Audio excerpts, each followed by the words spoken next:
بسم اللہ الرحمن الرحیم۔ شروع اللہ کے نام سے جو بڑا مہربان اور نہایت ہی رحم کرنے والا۔ تمام حضرات درود پاک پڑھیے بھائی۔ اللہم صلی علی محمد وعلی آل محمد کما صلیت علی ابراہیم وعلی آل ابراہیم انکا حمید مجید۔ اللہم بارک علی محمد وعلی آل محمد کما بارکت علی ابراہیم وعلی آل ابراہیم انکا حمید مجید۔ ایک پنجابی شاعر نے پیارے نبی حضرت محمد رسول اللہ صلی اللہ علیہ وسلم کی شان بیان کرتے ہوئے کہا ہے کہ جتھے میرے حضور دے قدم لگے، یعنی جہاں میرے نبی علیہ السلام کے پاؤں لگ گئے، کہ جتھے میرے حضور دے قدم لگے اس تھاں ورگی کوئی تھاں نہیں ہو۔ کہتا ہے جہاں ہمارے نبی علیہ السلام کے قدم مبارک بھی لگ گئے ویسی کوئی اور زمین دنیا میں ہے کہ جتھے میرے حضور دے قدم لگے اس تھاں ورگی کوئی تھاں نہیں ہو، تے جس دیاں قسماں عرش تے رب کھاوے اس نام ورگا کوئی نام نہیں ہو۔ کہتا جو جس کی قسم اللہ کھاتے ہیں، طٰہٰ یاسین مدثر، کہ جتھے میرے حضور دے قدم لگے صلی اللہ، آواز نہیں آ رہی، صلی اللہ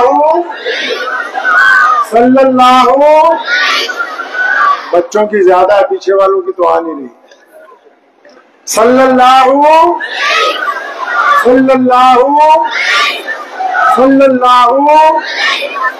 کہ جتھے میرے حضور دے قدم لگے اس تھاں ورگی کوئی تھاں نہیں ہو، جس دیاں قسماں عرش تے رب کھاوے اس نام ورگا کوئی نام نہیں ہو، تے جیڑی میرے حضور دا منہ چومے۔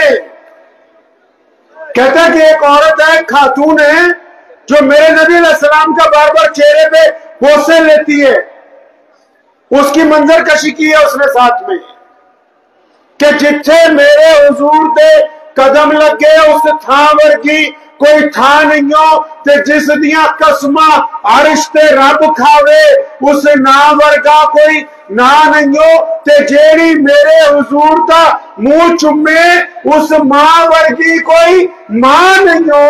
چلو چلیے جالیاں ہیٹھ بئیے، او دی چھاں ورگی کوئی چھاں نہیں۔ کہا کی ہو لاکھوں سلام اس آقا پر،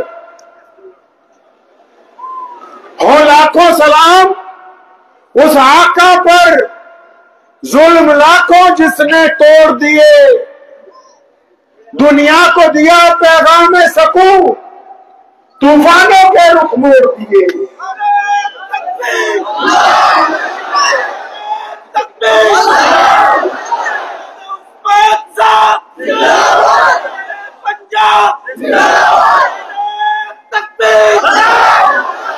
کہ ہو لاکھوں سلام اس آقا پر،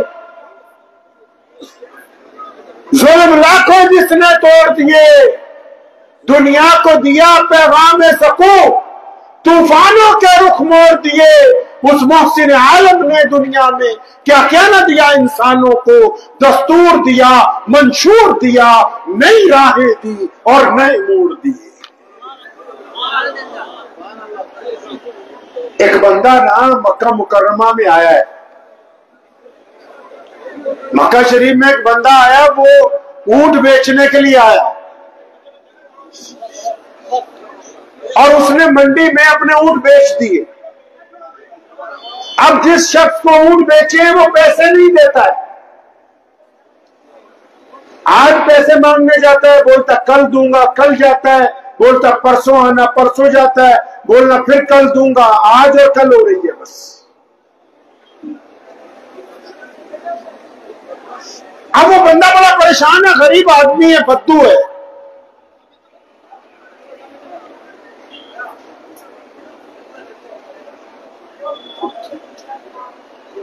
اب اس بدو کو پریشانی ہے کہ بھائی جانور کسی کے گاؤں سے لایا تھا، وہ منڈی میں میں نے بیچے، لیکن ان کے پیسے نہیں ملے، پیسے مل جاتے تو مالکان کو بھی دیتا، خود بھی میرے حصے میں کچھ مل جاتا۔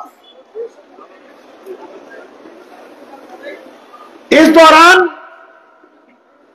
اس نے مکہ مکرمہ میں لوگوں کو پوچھا کہ یہاں بڑا آدمی کون ہے، چودھری کون ہے، یہاں کس کی چلتی ہے، یہاں حکومت کون لوگ چلاتے ہیں آج کل؟ تو کسی نے اسے بتایا کہ جو بیت اللہ ہے جہاں پر طواف ہوتا ہے، اس بیت اللہ میں جو روزانہ 20-25 لوگ ایک طرف مجلس لگا کے بیٹھتے ہیں، یہ سارے کے سارے آج کل مکے کے چودھری ہیں۔ کون لوگ بیٹھتے ہیں وہاں؟ امیہ بیٹھتا ہے، اسلام کا بدترین دشمن ہے۔ ابو لہب، عتبہ، ولید، عبداللہ بن جدان، بڑے بڑے بدترین دشمن نبی علیہ السلام کے، وہ روزانہ وہاں اکٹھے ہو کے بیٹھتے ہیں، کیونکہ ان دنوں مکہ مکرمہ میں حکومت ان کی۔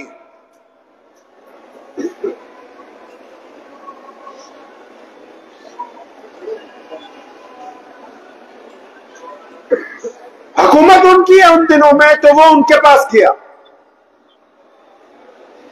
تو اس نے جا کے انہیں کہا کہ میں مکہ المکرمہ کے قریب کے گاؤں سے آیا ہوں اور میں نے اپنے جانور یہاں فروخت کیے تھے، اور جس بندے کو دیے وہ پیسے نہیں دیتا۔ تو امیہ اس وقت وہاں بیٹھا ہوا تھا، عتبہ اور ولید اور عبداللہ بن جدان، یہ 10-15 لوگ بیٹھے تھے۔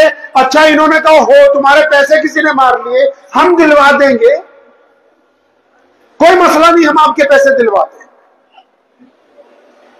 ابھی انہوں نے یہ بات شروع ہی کی تو انہوں نے اس بندے سے پوچھا کہ بھائی تمہارے پیسے مارے کس نے، پیسے لیے کس نے، اس کا نام بتاؤ۔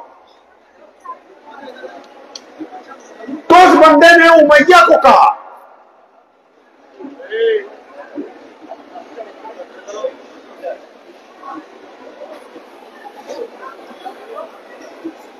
آپ لوگ تو شور شرابے والا جلسہ چاہتے ہو، فتووں والا۔ میں نے پہلے کہا جو لوگ انتظامیہ میں وہی اگر چپ ہو جائیں تو بڑا احسان ہو جائے گا ان کا۔ جو لوگ خدمت میں اگر آپ ہی چپ ہو جائیے تب بھی بڑا احسان ہو جائے گا، لوگوں کو مت کچھ کہیے، ورنہ لمبی گفتگو نہیں ہوگی، کیونکہ ساری گفتگو حضور صلی اللہ علیہ وسلم کی ہے، اور نبی علیہ السلام کی یہ شان ہے کہ جب ان کا ذکر ہو تو پھر درمیان میں کسی اور کی گفتگو نہیں ہو سکتی۔ اگر آپ کو یہ بات سمجھ آ رہی میری تو اچھی بات ہے، نہیں آ رہی تو 5 منٹ بعد السلام علیکم ہو جائے گا۔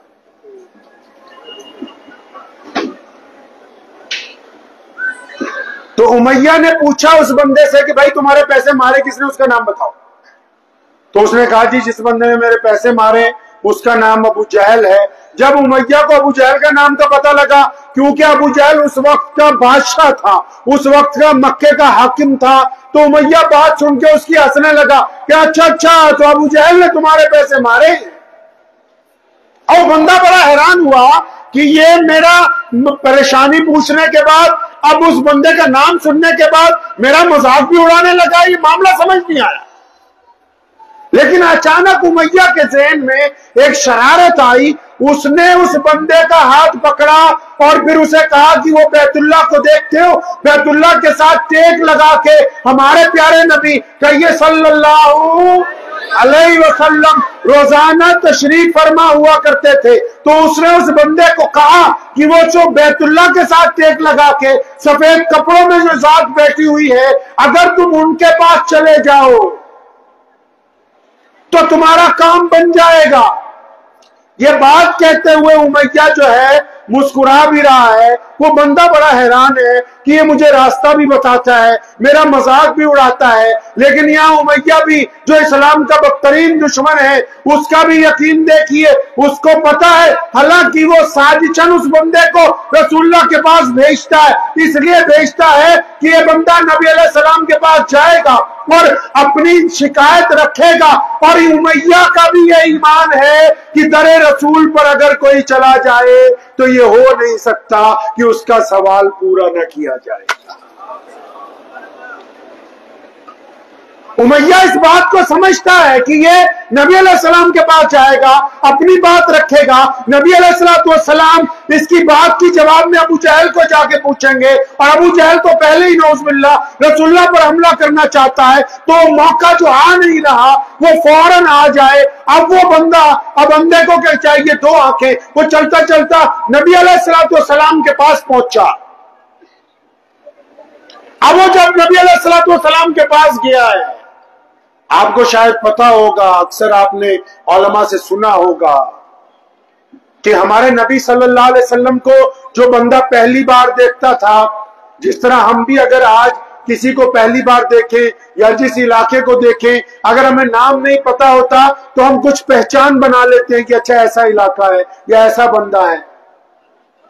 تو ہمارے نبی علیہ السلام کو جو لوگ پہلی مرتبہ دیکھتے تھے، جن کو نام نہیں پتا ہوتا تھا کہ رسول اللہ صلی اللہ علیہ وسلم کا اسم گرامی کیا ہے، تو نبی علیہ السلام کو جب وہ دیکھتے تھے اپنے پاس سے ایک نام رکھ لیتے تھے۔ کیا نام رکھتے تھے؟ کہ اے پیاری صورت والے، اے سونی صورت والے۔ اب اس نے جب نبی علیہ السلام کو دیکھا، اس نے بھی اپنے پاس سے نام رکھ لیا کہ اتنی پیاری صورت والے ہیں، اتنی نورانی صورت والے ہیں۔ اس نے جا کے سلام کیا کہ اے سونی صورت والے، السلام علیکم، میں آپ کو سلام کرتا ہوں۔ تو نبی علیہ السلام نے اس کا بازو پکڑ کے جو بات کہی، اس کی آنکھوں میں آنسو آ گئے۔ فرمایا مجھے تو تم پریشان مسافر لگتے ہو اور بھوکے بھی لگتے ہو۔ وہ تو اپنے پیسوں کا رونا رونے آیا ہے کہ میرے پیسے پھنس گئے، اور یہاں نبی علیہ السلام نے کیا بات کہی اس کو؟ فرمایا تو مجھے پریشان مسافر لگتا ہے، بھوکا بھی لگتا ہے۔ اس کی آنکھوں میں آنسو آ گئے، کہنے لگا ہاں یہ پیاری صورت والے، میں مسافر پریشان ہوں اور بھوکا بھی 3-4 دن سے ہوں۔ اب نبی علیہ السلام نے اس کی بات نہیں سنی، یہ نہیں پوچھا کیا تکلیف ہے، کیا دکھ ہے، اس کا بازو پکڑا، اپنے ساتھ لے گئے۔ ادھر امیہ نے ایک جاسوس کی ذمہ داری لگائی کہ نبی علیہ السلام کے پیچھے پیچھے جاؤ، جب ابو جہل کے ساتھ ٹکراؤ ہو تو ہمیں آ کے بتانا کہ ہم جا کے تماشا دیکھیں گے۔ اب پیغمبر علیہ السلام اس بندے کو اپنے گھر لے گئے،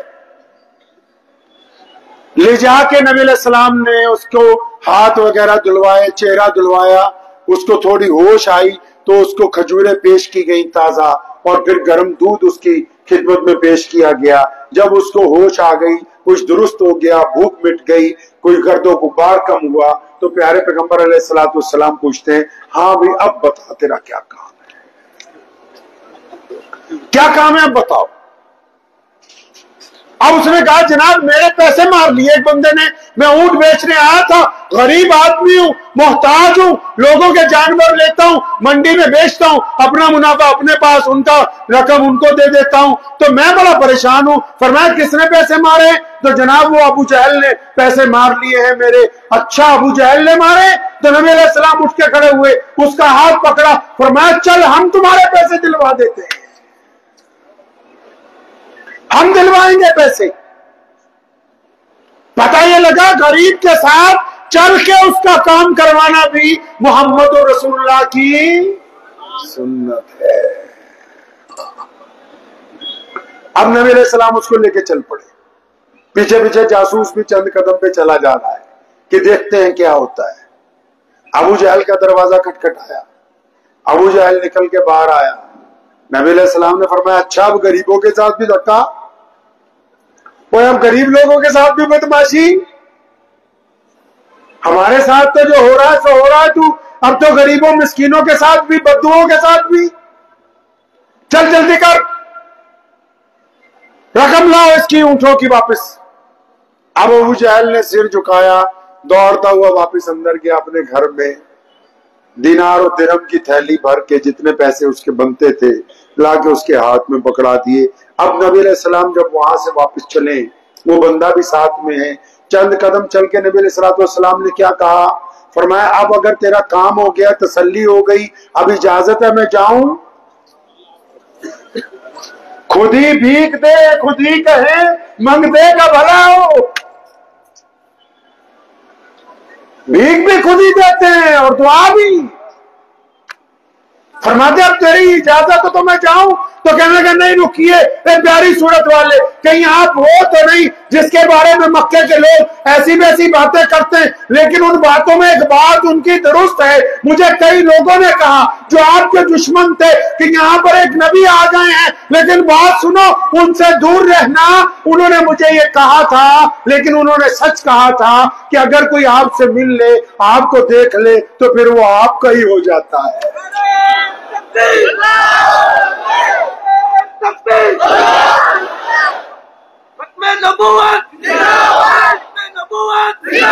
تو اس بندے نے کہا یا رسول اللہ آپ وہ ذات ہیں, اب تو آپ کو دیکھ لیا, اب آپ پہلے مجھے کلمہ پڑھا دیں, اپنے دین میں داخل کر لیں, اپنے غلاموں کی صف میں لے آئیں. ادھر وہ جاسوس پہنچ گیا امیہ کے پاس, اس نے جا کے کہا او آج تو الٹا ہو گیا کون سا, آج گیم الٹی ہو گئی. وہ بولا کیا ہوا؟ بولے آج تو جو تمہارا بادشاہ ہے, تمہارا جو چودھری ہے, وہ تو محمد رسول اللہ صلی اللہ علیہ وسلم کے سامنے بھیگی بلی بنا ہوا تھا, اس نے تو پیسے دے دیا اس غریب آدمی کے, کوئی جھگڑا نہیں, کوئی لڑائی نہیں ہوئی. اب وہ سارے امیہ, عتبہ, ولید, عبداللہ بن جدعان, ابو لہب, اس کے بیٹے بھاگتے بھاگتے سیدھے ہی اپنے چودھری کے گھر ابو جہل کے پاس. یہ تم نے کیا کر دیا, ہماری ناک کٹوا دی, پورے مکے کو پتہ لگ گیا, محمد رسول اللہ کے کہنے پر اس بدو کے پیسے لوٹا دیے گئے, یہ تم نے کیا کہہ دیا؟ تو ابو جہل نے کہا سنو اے دشمن, میں بھی تمہاری طرح انہی کا ہوں, لیکن اب جب محمد رسول اللہ میرے دروازے پر آئے, میں نے دروازہ کھولا تو اوپر ہوا میں ایک اژدہا اپنا منہ کھول کے کھڑا ہوا تھا, اور میرا ایمان تھا کہ آج اگر رسول اللہ کی بات نہ مانی صلی اللہ علیہ وسلم تو یہ تجھے زندہ نکل جائے گا, اور میں بات تھوڑی مانی ہے, اپنی جان بچائی ہے. ادھر مکے کے ایک چوراہے پر ایک 80 سال کی بوڑھی عورت, اس کے گلے میں رسی ڈالی ہوئی ہے, کھینچ کے لے جا رہے ہیں اس کو. کیا بات ہو گئی بھائی, اس 80 سال کی بوڑھی عورت نے کیا جرم کر دیا؟ پوچھنے والے پوچھ رہے چوری کی؟ نہیں چوری نہیں کی. ڈاکہ مارا؟ نہیں ڈاکہ نہیں مارا. کسی کے بچے کی پٹائی کر دی؟ نہیں کسی کے بچوں کو نہیں مارا. اچھا کسی کے گھر کے اندر ملازمت تھی, کوئی نقصان کر دیا؟ نہیں کوئی نقصان نہیں کیا. اچھا غلام ہے, یہ آگے سے زبان درازی کرتی تھی؟ نہیں جی زبان درازی بھی نہیں کرتی تھی. پھر کیا وجہ ہے کہ 80 سال کی بوڑھی عورت کے گلے میں رسی ڈالی سے کھینچے لے جا رہے ہو, کیا بات ہو گئی؟ اس خاتون کو ایک چوراہے پہ لے گئے. چوراہے پہ لے جانے کے بعد پانی کے ایک ڈول میں اس کا سر دبا کے اوپر سے ابو جہل نے ہاتھ رکھ لیا. 80-90 سال کا انسان تو ویسے ہی کمزور ہو جاتا ہے. اب اس نے اس یقین کے ساتھ رکھا ہاتھ کہ تھوڑی دیر پانی میں رہے گی, پانی پھیپھڑوں میں چلا جائے گا, مر جائے گی. لیکن کچھ دیر بعد جب ہاتھ اٹھایا, اس نے ڈول میں سے سر نکالا, کہا اللہ الصمد, کہ مالک میرا اللہ ہے, وحدہ لا شریک ہے. اب ابو جہل کو غصہ آیا, درہ اٹھایا, اسے ایک درخت کے ساتھ باندھا ہے, اور درے مارے جا رہے ہیں بار بار. بھائی جرم کیا ہے, قصور کیا کر دیا اس عورت نے, اور یہ ڈر کیوں نہیں رہی تم سے؟ اتنا مار رہے ہو, یہ ڈر کیوں نہیں رہی؟ چاہتے کیا ہو اس سے؟ سارا مکہ اکٹھا ہو گیا. اپنے چودھری سے پوچھتے ہیں کہ اس کا قصور کیا ہے, کیوں اس کی پٹائی ہو رہی؟ تو اس نے کہا اس کا قصور یہ ہے کہ یہ 80 سال کی بوڑھی عورت ہونے کے باوجود, غلام ہونے کے باوجود, غریب ہونے کے باوجود, مسکین ہونے کے باوجود, محتاج ہونے کے باوجود, فاقے پہ ہونے کے باوجود میرے سامنے کھڑی ہو کے کہتی ہے کہ ابو جہل کان کھول کے سن لے, میں تو محمد رسول اللہ پر ایمان لے آئی ہوں. اور میں اس کو مارتا ہوں بار بار کہتا ہوں کہ رسول اللہ کا دامن چھوڑ دے، اور یہ آگے سے زبان درازی کرتے ہوئے کہہ رہی ہے کہ ابو جہل اگر تو میری بوٹیاں کتوں سے بھی نچوا دے تب بھی ان رگوں میں محمد رسول اللہ صلی اللہ علیہ وسلم کی جو محبت قائم ہو چکی ہے اس کو تم نکال نہیں سکتے۔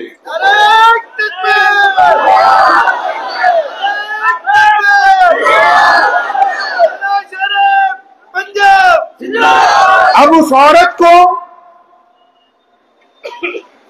شرمندہ کرنے کے لیے اس کے خامد کو بھی ایک درخت کے ساتھ لا کے باندھا گیا۔ یہ اسلام کی وہ داستان ہے کہ جس کے گزرنے کے بعد یہ دین یہاں تک پہنچا ہے جہاں آج ہم بیٹھے ہوئے ہیں۔ اس عورت کے خامد کو بھی لا کے ایک درخت سے باندھا ہے، اور اس پر بھی وہی تشدد، وہی ظلم، انتہا ہو گئی ظلم کی۔ مفسرین نے لکھا ہے کہ روئے زمین پر یہ جو آج سب سے بڑا مذہب بن کے ابھرا جس کا نام اسلام ہے، کائنات کے سارے ملکوں میں جہاں روزانہ 5 وقت اذان ہوتی ہے، تھوڑے یا زیادہ پوری دنیا میں کلمہ لا الہ الا اللہ محمد رسول اللہ پڑھنے والے لوگ موجود ہیں۔ کائنات میں اس دین کی جب آبیاری کرنی تھی، اس مذہب کی جب بنیاد رکھی جانی تھی، جب یہ پودا اس زمین پر لگایا جانا تھا، تو اس کو جو سب سے پہلا خون کا قطرہ دیا گیا وہ کسی مرد نے نہیں، 80 سال کی بوڑھی سیدنا سمیہ رضی اللہ تعالی عنہا نے اپنی شہادت کو پیش کر کے اس دین کی بنیاد کے اندر خون کے اپنا شامل کیا ہے۔ اور سمیہ کو اتنا ڈرایا رضی اللہ تعالی عنہا کو کہ خامد کو بھی ایک درخت سے باندھا ہے، خامد کو ایک درخت سے باندھا ہے، اور ان کے اوپر تشدد کی جب انتہا ہو گئی 4 طاقتور اونٹ منگوائے ابو جہل نے، اور سیدنا یاسر رضی اللہ تعالیٰ عنہ جو سمیہ رضی اللہ تعالیٰ عنہ کے خامد ہیں، ان کا ایک پاؤں ایک اونٹ سے باندھا، دوسرا دوسرے سے، ایک بازو ایک اونٹ سے، دوسرا دوسرے سے، اور پھر سمیہ کو بھی پوچھا، ان کو بھی پوچھا، آخری وقت ہے، اگر تو محمد رسول اللہ صلی اللہ علیہ وسلم کی محبت کا انکار کرتے ہو تو زندگی ہے، اگر رسول اللہ کی محبت کا اقرار کرتے ہو تو پھر یہ اذیتناک موت ہے۔ تو پھر آخر دونوں نے کہا کہ ہم بھی، ہماری اولاد بھی، ان کے بیٹے کو بھی تیسرے درخت سے باندھا گیا۔ سیدنا عمار بن یاسر کو محمد رسول اللہ نے اس دن اٹھ کر کہا تھا، دونوں ہاتھ اٹھائے تھے کہ یا اللہ عمار بن یاسر کو اور اس کے والدین کو یا اللہ ان کے اوپر اپنا فضل فرما، ان کے لیے جنت کے دروازے کھول دے، کہ پوری دنیا کی طاقت ان کو جھکانا چاہتی ہے، لیکن ان دونوں نے اپنی شہادت سب سے پہلے دین کے لیے پیش کر کے یہ رواج رکھ دیا کہ اب رسول اللہ آ گئے ہیں، رسول اللہ صلی اللہ علیہ وسلم کی موجودگی میں قیامت تو کوئی کسی کو ڈرا نہیں سکتا۔ پیغمبر اعظم علیہ السلام کے دین آنے کے بعد نہیں، اب عمار بن یاسر کو باندھا ہوا درخت سے، اور ابو جہل جو ہے مار رہا ہے ان کو۔ اب جب ابو جہل مارتے مارتے تھک گیا تو امیہ وہاں سے گزرا۔ بات آپ کو میری سمجھ آ رہی نا بھائی؟ ہاں، میرے پاس فتوے نہیں ہے کہ آپ سوچو بھی ابھی تک کوئی فتوا نہیں دیا ہے، اللہ کے نبی علیہ الصلوۃ والسلام کی بات ہے، بس اسی میں سے آپ کو دین تلاشنا ہے۔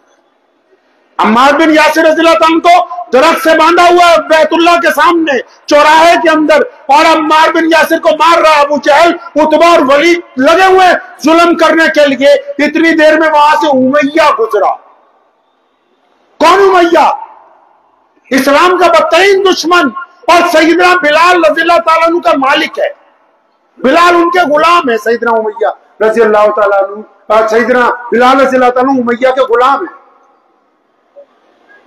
تو جب امیہ وہاں سے گزرا تو ابو جہل نے امیہ کو کہا، دونوں میں یاری بہت تھی نا، کہ یار امیہ یہ جو تیرا غلام ہے نا بلال، یہ بڑا طاقتور ہے، اس کو بولو کہ عمار بن یاسر کی پٹائی کرے تاکہ عمار بن یاسر ڈر کے مارے محمد رسول اللہ صلی اللہ علیہ وسلم کا ساتھ چھوڑنے کا اعلان کرے۔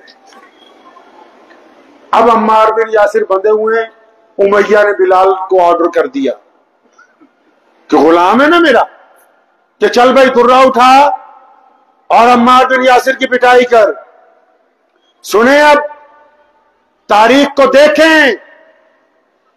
اسلام کی بنیاد جن لوگوں نے قائم کی ہے ان کو پہچانیں.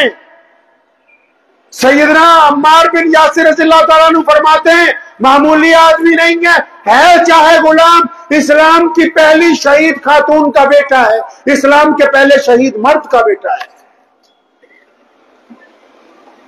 فرماتے ہیں مجھے پتا تھا بلال مسلمان ہے، کیونکہ ہم لوگ چھپ کے نمازیں پڑھتے تھے. ابو جہل کو نہیں پتا کہ بلال مسلمان ہے، امیہ کو نہیں پتا کہ بلال مسلمان ہے، عتبہ کو نہیں پتا کہ بلال مسلمان ہے. فرمایا جب امیہ نے کہا نا سیدنا بلال کو کہ چل درہ اٹھا اور عمار بن یاسر کی پٹائی کر، تو عمار بن یاسر کہتے ہیں میرے دل نے مجھے یہ کہا کہ عمار یہ بلال کے عادت اور اس کے تیور لگتے ہیں کہ یہ تیری پٹائی نہیں کرے گا، کہیں خود بھی نہ پنگے میں پڑ جائے. سنیں پیارے پیغمبر علیہ الصلوۃ والسلام نے نبی علیہ الصلوۃ والسلام کے اس صحابی نے کیا کیا ہے. پھر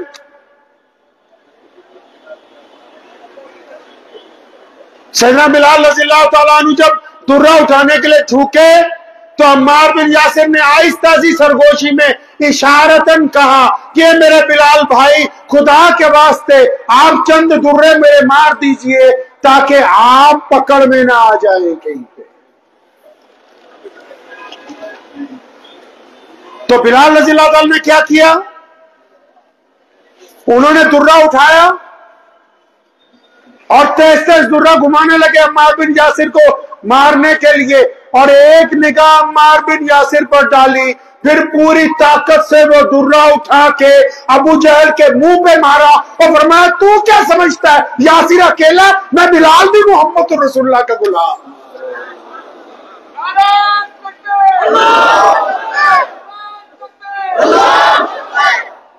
فرمایا میں بھی تو محمد رسول اللہ کا غلام.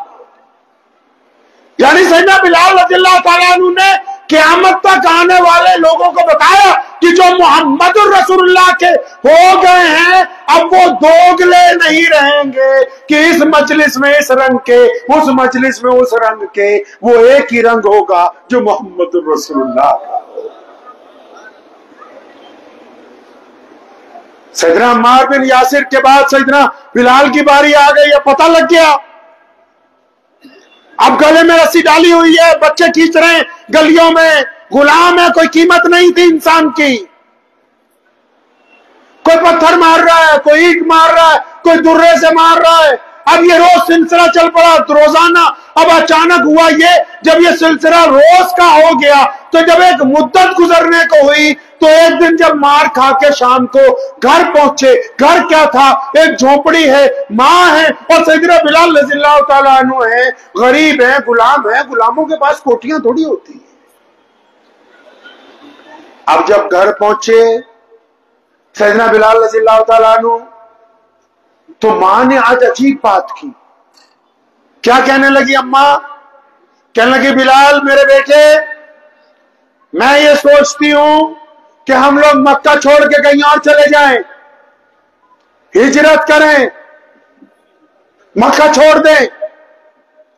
اب یہ بلال تو محمد رسول اللہ صلی اللہ علیہ وسلم کے تربیت یافتہ ہے نا، پیارے نبی علیہ الصلوۃ والسلام کے شاگرد ہیں، ان کے صحابی ہیں. یہ تو چلتی ہوئی ہوا کو پہچانتے ہیں کہ کس رخ پر جا رہی، کس روش میں جا رہی ہے. یہ بڑے پیار سے اپنی ماں کے دونوں کندھوں کو پکڑا، سمجھ گئے کہ یہ میری ماں کا خیال نہیں ہے، کیونکہ ماں تو زیادہ پڑھی لکھی نہیں، سیاست کو نہیں جانتی، حکومت کو نہیں جانتی، اقتدار کو نہیں جانتی، گھر میں کوئی ساز و سامان نہیں ہے، زمین نہیں، مویشی نہیں، مال نہیں، دولت نہیں. اپنی ماں کی بات سے سمجھ گئے کہ اماں کو کسی نے یہ بات سمجھائی ہے. بڑی پیار سے اپنی ماں کے دونوں کندھے پکڑے کہ اماں جی سچی سچی بتاؤ یہ بات تمہیں کس نے سمجھائی ہے،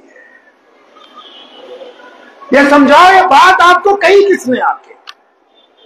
تو ماں نے کہا بیٹا آج مکے کا جو گورنر ہے ابو جہل، مکے کا جو گورنر ہے اور جو مکے کے کیبنٹ کے لوگ ہیں، عتبہ، ولید، امیہ، کہ بیٹا یہ سارے آج تیری ماں کے پاس آئے تھے, انہوں نے آ کے ریکویسٹ کی ہے, گزارش کی ہے, وہ تیرے بیٹے کو مارتے مارتے تھک گئے ہیں, روزانہ گلی کوچوں میں محمد الرسول اللہ زندہ باد کے نعرے لگاتا پھرتا ہے,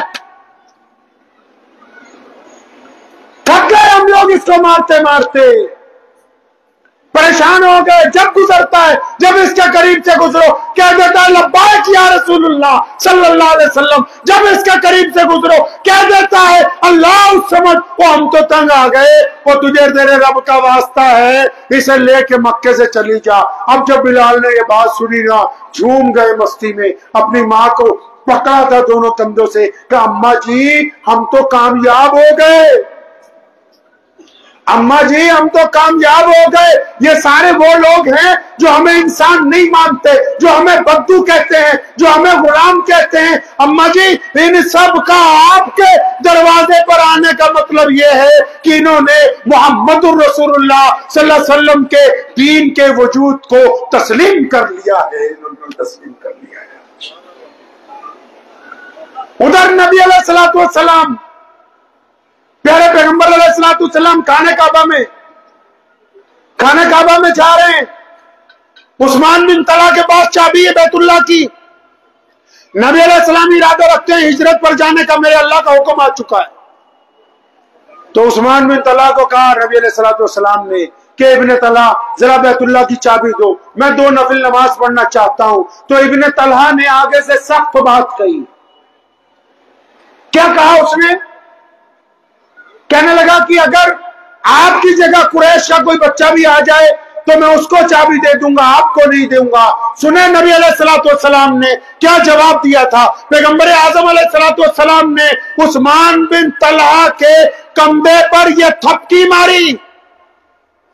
غیرت والے نبی ہیں محمد الرسول اللہ صلی اللہ علیہ وسلم. یہ نہیں کہا کہ یار بھائی بن کے دے دے, تو میرا پرانا جاننے والا, نہیں نہیں, منت نہیں کی. جبکہ نبی علیہ الصلوۃ والسلام نے اس کے کندھے پہ تھپکی ماری, فرمایا ابن طلحہ ایک وقت آئے گا یہ چابی ہم تم سے لے لیں گے, ایک وقت آئے گا یہ چابی ہم تم سے لے لیں گے واپس.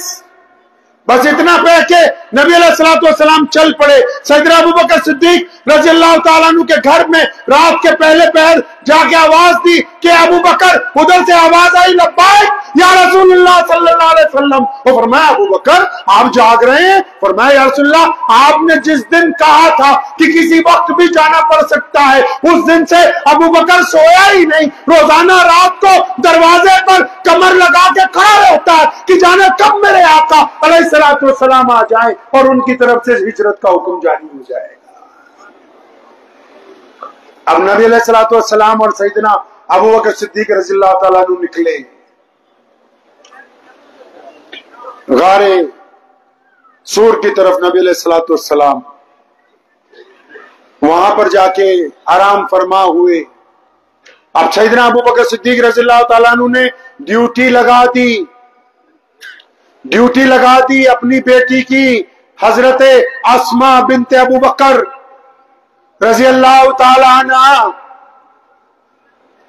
بیچ میں صحابیات کے واقعات تمہیں سنا رہا ہوں, اپنی بہنوں کو, بیٹیوں کو.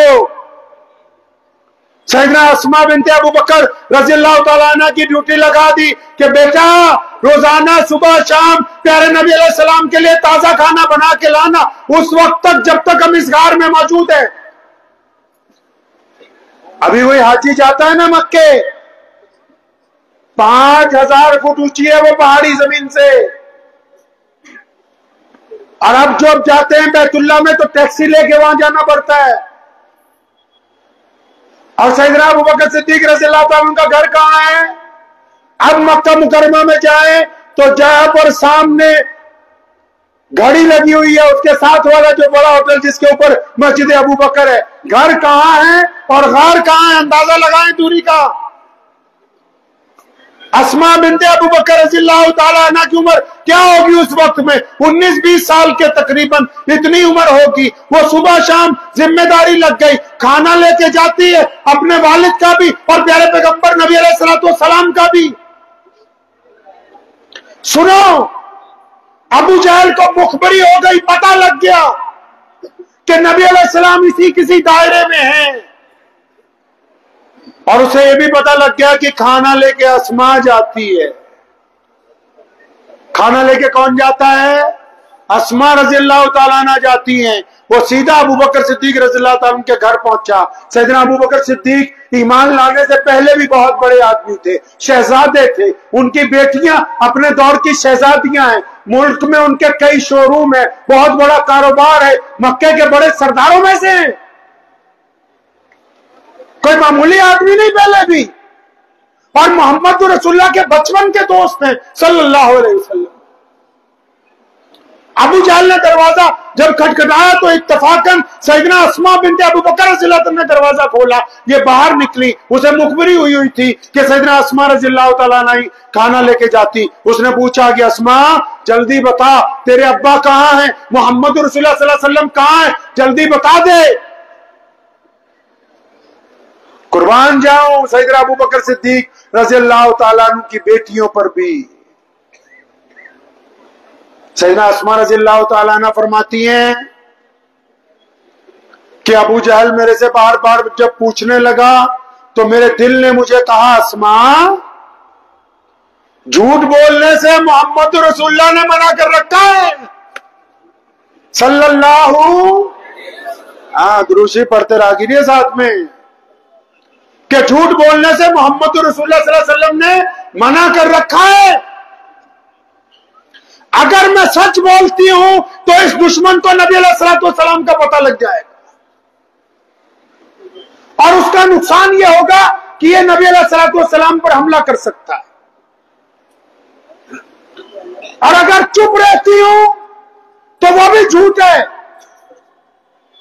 آج کل تو جھوٹ بولنے کو کوئی گناہ ہی نہیں سمجھتا، کوئی کسی کو گواہی پوچھ رہا ہو پتہ ہوتا ہے، ہم کہتے ہیں ہم کیوں بتائیں، ہمارے پہ الزام آ جائے گا۔ سنو ابو بکر کی بیٹی نے کیا کیا، پھر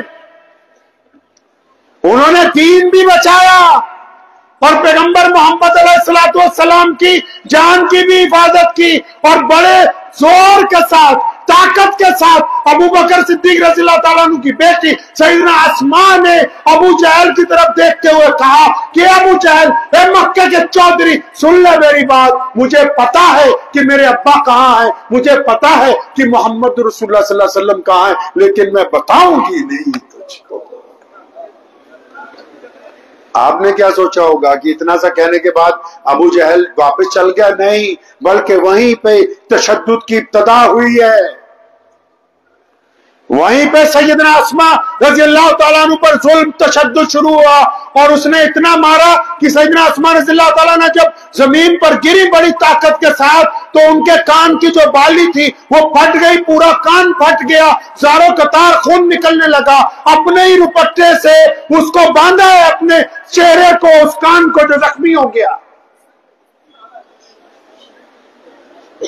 کہتے کہ میری طبیعت خراب ہے، آج جلسے میں نہیں جا سکتے، آج طبیعت خراب ہے، جماعت سے نماز پڑھنی مشکل ہے، آج طبیعت خراب ہے، بولنا کام نہیں ہوگا۔ اسما رضی اللہ تعالیٰ عنہ کو جب مار کے ابو جہل تھک گیا، اب اسے بھی پتا تھا کہ ابو بکر کی بیٹی ہے، وہ تو اپنی جان رسول اللہ صلی اللہ علیہ وسلم کے لیے ہتھیلی پہ لیے پھرتا ہے، جب باپ ایسا ہے تو اولاد بھی تو ویسی ہی ہوگی۔ تو جب تھک گیا چلا گیا واپس، اب یہ گھر میں واپس داخل ہوئی ہیں، اپنے ہی زخم کو باندھا اور پھر دوبارہ چولہا جلایا، یہ نہیں کہ میری پچائی ہوئی ہے، میں زخمی ہو گئی ہوں، پھر تازہ کھانا تیار کیا، رات کے پہلے پہر پھر چھپتی چھپاتی محمد رسول اللہ صلی اللہ علیہ وسلم کی خدمت عالیہ میں پہنچ گئی۔ سیدنا ابو بکر صدیق نے آج خلاف معمول دیکھا کہ بٹیا نے عجیب طرح سے کپڑا باندھ رکھا ہے، انہوں نے پوچھا اسما بیٹا کیا بات ہے، آج حالت کچھ تبدیل لگ رہی ہے، بیٹا کیا ہوا؟ سیدنا اسما کہنے لگی ابو جی کوئی بات نہیں، کوئی بات نہیں ہے، فرمایا نہیں نہیں بتاؤ کچھ تو ہے. پیارے نبی علیہ الصلوۃ والسلام موجود ہے. فرمایا اسماء بیٹا بتاتے کیوں نہیں آپ؟ ہوا کیا؟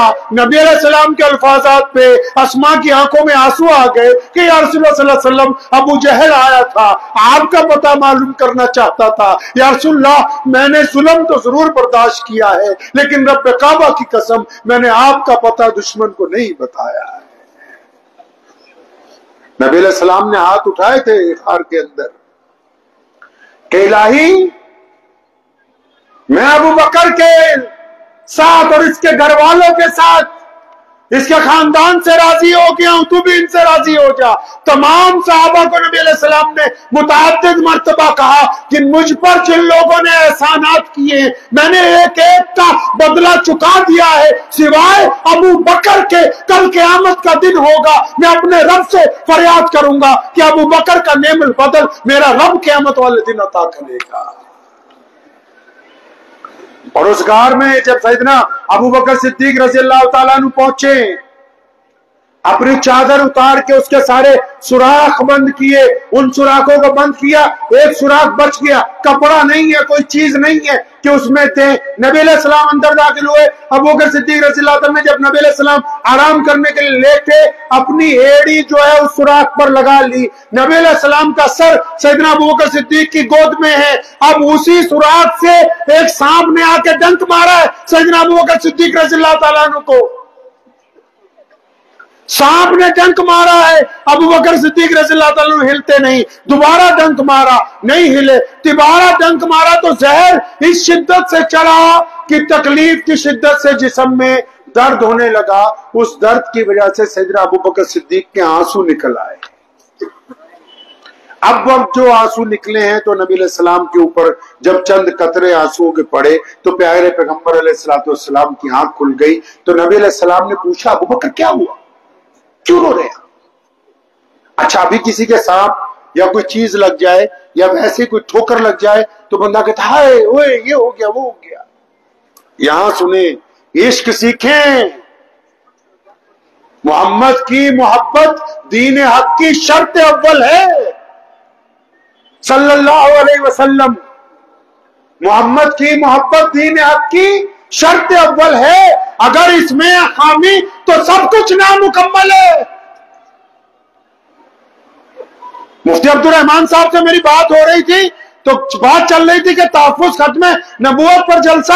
ارے ختم نبوت صلی اللہ علیہ وسلم پر جب جلسہ ہوتا ہے، نبی علیہ السلام کی شان کی بات ہوتی ہے، تو کون ایسا مسلمان ہے کہ اس کے پاس کوئی مرتد آ کے کہے کہ نبی علیہ السلام کی نبوت کے متعلق ڈسکس کرنی ہے؟ یہ تو بالکل ایسی بات ہو گئی کہ کوئی ہمیں آ کے کہے کہ تمہارے باپ پر ڈسکس کرنی ہے کہ تمہارے ابو وہی ہے کہ کوئی اور ہے.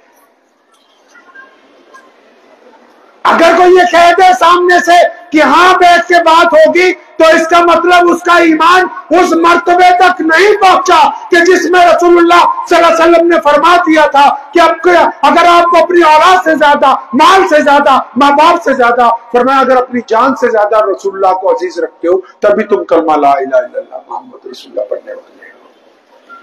ابو بکر رضی اللہ تعالیٰ کیا کہتے ہیں؟ کیا فرمایا سیدنا ابو بکر صدیق رضی اللہ تعالیٰ نے؟ فرمایا یا رسول اللہ صلی اللہ علیہ وسلم میرے ماں باپ آپ پر قربان ہو جائیں. مسلمانوں اندازہ لگاؤ، سانپ نے 3 دفعہ ڈنک مارا ہے، زہر چل رہا ہے، تکلیف ہے، شدت ہے. اس شدت میں وہ یہ نہیں پہلے کہہ رہے کہ یا رسول اللہ صلی اللہ علیہ وسلم سانپ نے کاٹ دیا، نہیں. فرمایا یا رسول اللہ میرے امی ابو آپ پر قربان، میری اولاد آپ پر قربان، یا رسول اللہ میں بھی آپ پر قربان. ایسا لگتا ہے جیسے کسی جانور نے میرے پاؤں پر کاٹ لیا ہے. پیارے پیغمبر نبی علیہ الصلوۃ والسلام مدینہ المنورہ میں ہیں. نبی علیہ الصلوۃ والسلام مسجد نبوی میں تشریف رکھتے تو اس دوران مسجد نبوی میں آپ صلی اللہ علیہ وسلم صحابہ کرام کے جھرمٹ میں بیٹھے تو ایک خاتون جس کو گرفتار کر کے لایا گیا ہے وہ مسجد نبوی کے باہر ان کو سواریوں سے اتارا جا رہا ہے. تو پیغمبر اعظم صلی اللہ علیہ وسلم نے اس خاتون کو دور سے اندازہ لگا لیا کہ وہ جو فلاں بیٹی آ رہی ہے اس کے سر کے اوپر دوپٹہ نہیں رکھا ہوا. اب نبی علیہ الصلوۃ والسلام نے اپنی رحمت والی چادر اتاری. کون سی چادر بھائی؟ کون سی چادر؟ بولتے نہیں آپ لوگ، کم بولتے ہیں ایسے. کون سی چادر اتاری؟ طٰہٰ یاسین والی چادر. شب معراج کو جب نبی علیہ السلام آسمان پر اپنے رب سے ملنے گئے، ایک جگہ فرشتوں نے دیکھا جبریل علیہ السلام رک گئے ہیں، اور جبریل جب رک گئے فرشتوں کو حیرت ہوئی. انہوں نے پوچھا تھا اپنے چودھری سے، اپنے کمانڈر سے، اپنے سردار سے کہ تو فرشتوں کا سب سے بڑا سردار ہے، یہ رسول اللہ آگے اکیلے جائیں گے؟ تو جبریل نے کہا تھا کہ ہاں میرے فرشتوں، میری بھی حیثیت یہیں تک ہے، اس سے آگے اگر کوئی جا سکتا ہے تو محمد رسول اللہ جا سکتا ہے. نبی علیہ السلام نے اپنی چادر مبارک اتار کے ایک صحابی کو دی، فرمایا دوڑ کے جاؤ. وہ حاتم طائی کی بیٹی تھی جس کو گرفتار کر کے لایا گیا، وہ صحابہ کرام کے لشکر سے ساتھ کہیں پہ لڑ پڑی تھی. فرمایا دوڑ کے جاؤ، اس بیٹی کے سر پر دوپٹہ رکھو. اب وہ جس صحابی کو چادر پکڑائی گئی، انہوں نے مشورہ دیا کہ یا رسول اللہ صلی اللہ علیہ وسلم، وہ جو بیٹی گرفتار کر کے لائی جا رہی ہے وہ تو دشمن کی بیٹی ہے، آپ اگر اجازت دیں، آپ کی چادر بڑی رحمت والی چادر ہے، عظمت والی چادر ہے، آپ اگر اجازت دیں آپ کی چادر رہنے دوں، میں اپنی چادر سے جا کے اس کا سر ڈھانپ دیتا ہوں. نبی علیہ السلام ناراض ہوئے، ان کی طرف ناراضگی سے دیکھا اور فرمایا خبردار، آج تو یہ بات کہہ دی کہ وہ دشمن کی بیٹی ہے. فرمایا میری ہی چادر لے کے جاؤ اور اس بیٹی کے سر پر ڈالو، اور اس بات کو ذہن نشین کر لو کہ مسلمانوں، بیٹی صرف بیٹی ہوتی ہے، خواہ اپنی ہو یا پھر کسی اور کی ہو. نبی علیہ السلام کے پاس وہ آئی بیٹی، حاتم طائی کی بیٹی تھی، کوئی معمولی آدمی کی بیٹی نہیں. وہ بھی خود نبی علیہ السلام نے فرمایا کہ حاتم سے اللہ راضی تھا. نبی علیہ السلام کے مبعوث ہونے سے چند سال پہلے اس کا انتقال ہوا. آج بھی اگر کوئی زیادہ پیسے بانٹے مسجد میں، مدرسے میں غریبوں کو، تو ہم لوگ کہہ دیتے ہیں کہ یہ حاتم طائی بن گیا ہے. تو نبی علیہ السلام نے خود کہہ رکھا ہے کہ حاتم سے تو اللہ راضی تھا.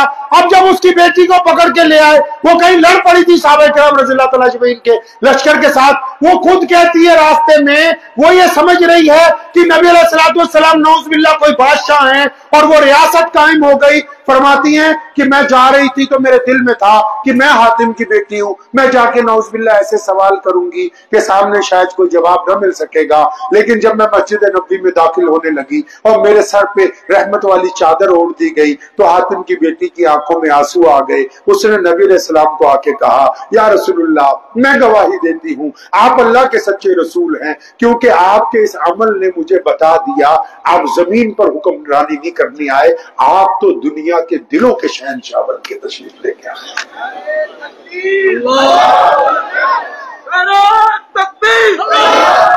اب سنیں نبی علیہ السلام نے کیا کیا. کیونکہ بیٹی گھر پہ آئی ہے، بیٹی آئی ہے تو پوچھا حاتم کی بیٹی کو کہ بیٹا کیا چاہتے ہو؟ تو اس نے کہا یا رسول اللہ صلی اللہ علیہ وسلم، میرے ساتھ جتنے لوگوں کو پکڑا، میرے ساتھ جتنے لوگ حراست میں، سب کو رہا کرے. نبی علیہ السلام نے حکم جاری کیا سب کو رہا کرو، اور صرف یہی نہیں کہا رہا کرو، فرمایا نئی سواریاں، نئے کپڑے، نیا ساز و سامان، کھانے پینے کی چیزیں، ضروریات کی چیزیں، راستے کے لیے گھی شکر، ہر چیز جو چیزیں دستیاب ہیں بیت المال میں سب لے آؤ. کسی نے پوچھا یا رسول اللہ اتنا سامان؟ ہاں بھائی، بیٹی گھر آئی ہے، ان مسلمانوں کو قیامت تک بتانا ہے کہ جب بیٹیاں گھر آتی ہیں تو ان کو خالی ہاتھ واپس نہیں بھیجا جاتا ہے. اب وہ حاتم کی بیٹی واپس اپنے محل میں پہنچی، اس نے جاتے ہی اپنے بھائی کو کہا جناب عدی کو کہ عدی اور تم کہاں بھاگ گئے تھے؟ تم بھی اگر میرے ساتھ چلتے تو آج تو نظارہ ہی کچھ اور تھا. اب عدی بن حاتم نے کہا کہ نہیں بہنا، مجھے تو پتہ لگا، میں تو چاہتا ہوں، مجھے پتہ لگا وہ لوگوں سے مسجد میں ملتے ہیں اپنی عبادت گاہ میں چاہتا ہوں کہ جب میں محمد رسول اللہ صلی اللہ علیہ وسلم سے ملوں تو ان کے گھر پہ جا کے ملوں، میں ان کا رہن سہن دیکھنا چاہتا ہوں، ان کا محل ان کی کوٹھی دیکھنا چاہتا ہوں، کیسے رہتے تھے وہ۔ اب نبی علیہ السلام کا دربار لگا ہوا ہے، دربار رسالت صلی اللہ علیہ وسلم۔ اچانک ایک دن عدی آ گئے مدینہ المنورہ میں، وہ بھی شہزادے ہیں، حاتم طائی کے بیٹے ہیں۔ سنیں نبی علیہ السلام نے کیا کہا۔ عدی ابھی مسجد نبی میں داخل ہوئے، مسجد نبی میں داخل ہوئے، نبی علیہ السلام نے دیکھتے ہی فرمایا، اوے عدی آ جائے یار، تیرا ہی انتظار تھا۔ وہ کہاں رہ گیا عدی، آؤ۔ اب عدی کہتے میں تو کانپ گیا کہ ان کو کس نے بتا دیا کہ میں حاتم طائی کا بیٹا عدی نہیں ہوں۔ اب یہ جا کے بیٹھے، ابھی بیٹھے ہوئے ایک لمحہ بھی نہیں گزرا، پیارے پیغمبر علیہ السلام نے ہاتھ پکڑا، فرمایا عدی چل یار، تیرے ساتھ گھر پہ بات ہوگی، آپ باتیں نہیں کرنی ہے۔ اب کہتے ہیں مجھے ایک ساتھ دو جھٹکے لگ گئے کہ ان کو یہ بھی پتا ہے کہ میں کون ہوں، اور ان کو یہ بھی پتا ہے میں چاہتا کیا ہوں۔ اب نبی علیہ السلام عدی بن حاتم طائی کو اپنے گھر پہ لے گئے۔ اس نے کیا دیکھا، کھجور کا بنا ہوا گھر ہے، دو حصے ہیں، ایک حصہ ازواج مطہرات کے لیے، ایک حصہ مہمان خانے کے طور پہ، کھجور کی چٹائی، کھجور کا تکیہ، کھجوریں ہی کھانے کے لیے پیش کی گئی، دودھ پیش کیا گیا۔ چند باتیں جب ہوئی، نبی علیہ السلام نے کہا عدی ملاقات کا وقت ختم ہو گیا، اب آپ جا سکتے ہیں۔ تو اس نے پیارے پیغمبر علیہ السلام کا ہاتھ پکڑ کر کہا تھا، یا رسول اللہ صلی اللہ علیہ وسلم، آیا تو جانے کے لیے تھا، لیکن اب قیامت تک آپ سے جدا نہیں ہو سکتا۔ سیدنا عدی بن حاتم طائی رضی اللہ تعالیٰ عنہ حجرے میں کلمہ پڑھتے ہیں اور دنیا کو جا کے بتاتے ہیں کہ یہ محمد رسول اللہ صلی اللہ علیہ وسلم لوگوں کے دلوں کو تبدیل کرنے کے لیے دنیا کے اندر۔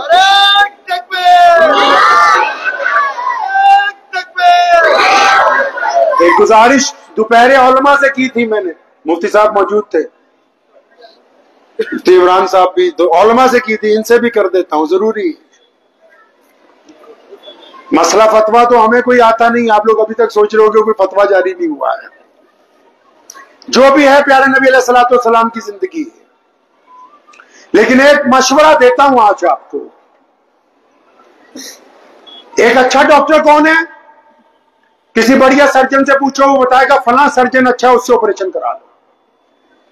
کوئی وکیل کرنا ہو، اپنے گھر کے وکیل سے پوچھو بھائی کون سا بڑا ایڈوکیٹ کرے، وہ بتائے گا فلاں کورٹ میں فلاں بڑا اچھا آدمی وہ ایڈوکیٹ ہے، اس کو جا کے جوائن کر لو۔ ایک گاڑی خریدنے والے کے ایجنٹ سے پوچھو اچھی بہترین گاڑی کون سی لی، وہ کہے گا فلاں کمپنی کی گاڑی، اس کی ریٹنگ اچھی آ رہی ہے، وہ لے لو تاکہ اس کی ریسیل بھی بہت اچھی ہے۔ تو دین کون سمجھائے گا؟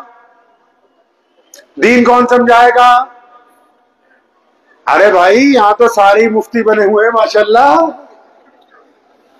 چائے بیچنے والا فتویٰ دے رہا ہے، کیلا بیچنے والا فتویٰ دے رہا ہے، ڈاکٹر صاحب فتویٰ دے رہے ہیں، انجینئر صاحب فتویٰ دے رہے ہیں، افسر صاحب فتویٰ دے رہے ہیں، چودھری صاحب فتویٰ دے رہے ہیں، متولی صاحب فتویٰ دے رہے ہیں، صدر صاحب فتویٰ دے رہے ہیں، کوئی ریوڑیاں بیچ رہا ہے، موفلی بیچ رہا، فتویٰ دے رہا ہے کہ ہم سے پوچھو اسلام کیا ہے۔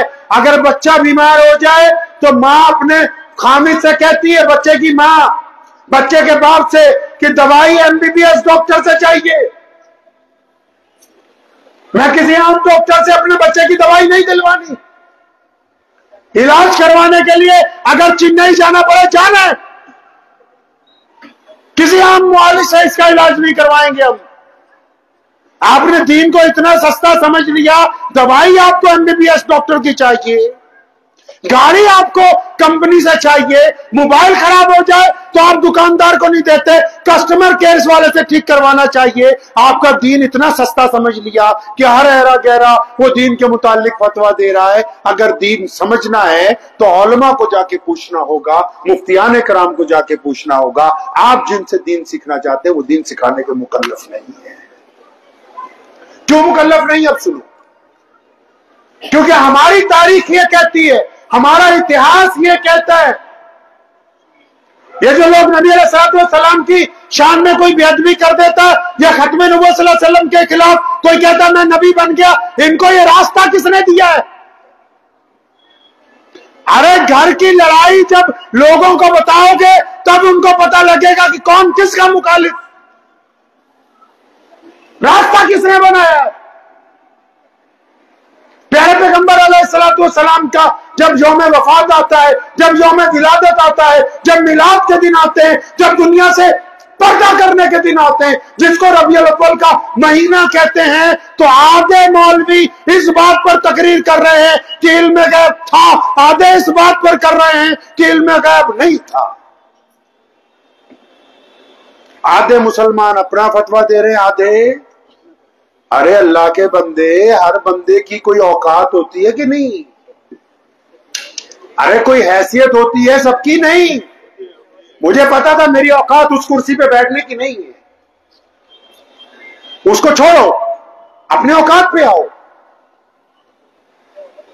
تو ہر بندے کی کوئی اوقات ہوتی کہ نہیں؟ ہماری بھی کوئی ہوگی نہیں۔ اگر کوئی تھانے دار میں کسی تھانے کا کوئی پرمکھ لگ جائے، اس کی بھی ایک دائرہ ہوتا ہے، اس دائرے کے باہر جا کے بولو کہ سر فلاں بندے نے مجھے نقصان پہنچایا، بولے گا میرا علاقہ نہیں ہے۔ مکھیہ منتری کو بولو پنجاب میں یہ ہو گیا، وہ بولے گا میرا پنجاب سے کوئی لینا دینا نہیں ہے۔ کرناٹک میں کیا ہو رہا ہے یہ بتاؤ۔ ہر بندے کا ایک دائرہ ہوتا ہے نا۔ ڈاکٹر اچھا کون سا ہے ڈاکٹر بتائے گا، انجینئر اچھا کون سا ہے انجینئر بتائے گا۔ تو نبی کی کیا شان ہوتی ہے یہ صرف ایک نبی بتا سکتا ہے، کوئی دوسرا بندہ، کوئی بولو دوسرا بندہ نہیں بتا سکتا۔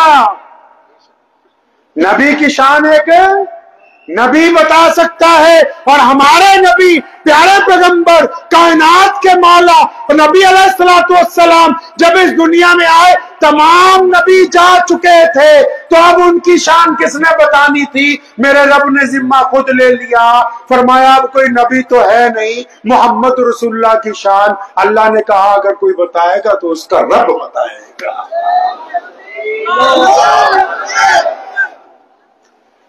تبھی تو قرآن نے کہا کہ اب طٰہٰ ہے، اب یاسین ہے، کبھی مدثر کہا، کبھی صاحب خلق عظیم کہا، کبھی رحمت للعالمین کہا۔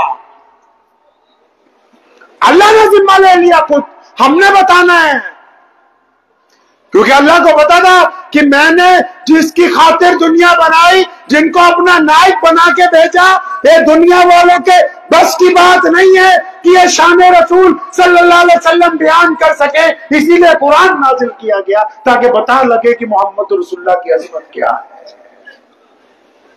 ایک شاعر نے قلم توڑا ہے اس معاملے میں، ایک شاعر نے اس معاملے میں قلم توڑا ہے، علماء جانتے ہیں، اس کا نام ہے شیخ سعدی علیہ رحمہ۔ شیخ سعدی اپنے دور کا سب سے بڑا شاعر گزرا ہے، اب بھی شیخ سعدی کا مقابلہ نہیں، اب بھی شیخ سعدی کا کوئی مقابلہ نہیں۔ نبی علیہ الصلوۃ والسلام کی باتوں پر، کردار پر، حسن پر، جمال پر، آنکھوں پر، کندھوں پر، مہر نبوت پر، انگلیوں پر، پنڈلیوں پر، ناخنوں پر، زلفوں پر، سب پر لکھا، لیکن سعدی کہتے ہیں اتنا کچھ لکھا، میرے دل نے کہا سعدی یار بات نہیں بنی، ابھی حق نہیں ادا ہوا۔ اتنا کچھ لکھ کے حق نہیں ادا ہوا تو اللہ نے اس کے دل میں بات ڈال دی۔ پھر سعدی نے قلم توڑا کیا کہہ کے، آپ بھی سنیں گے آپ کو مزہ آ جائے گا۔ شیخ سعدی نے کیا کہہ کے قلم توڑا، صرف اس کا ایک مصرع آپ کو سنا رہا ہوں اس نعت شریف کا۔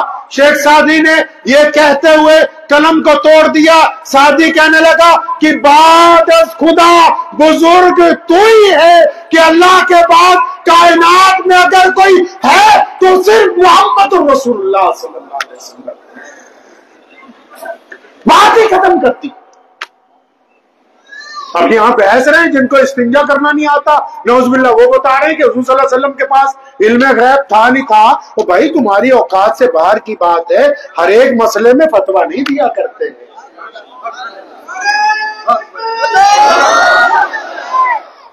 ہر ایک مسئلے میں فتویٰ نہیں دیا کرتے، کچھ چیزیں ہماری حیثیت سے اوپر کی بات چپ ہو جایا کرتے ہیں۔